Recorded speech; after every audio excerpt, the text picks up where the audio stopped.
Yung istorya di kung saan na. Ari, patuka sa manok sa hindi nakakaalam.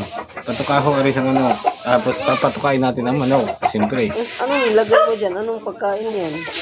Ganito. Integrated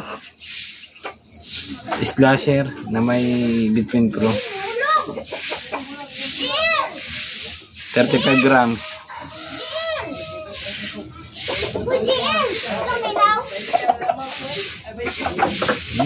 Sarap na sarap ang manok ko.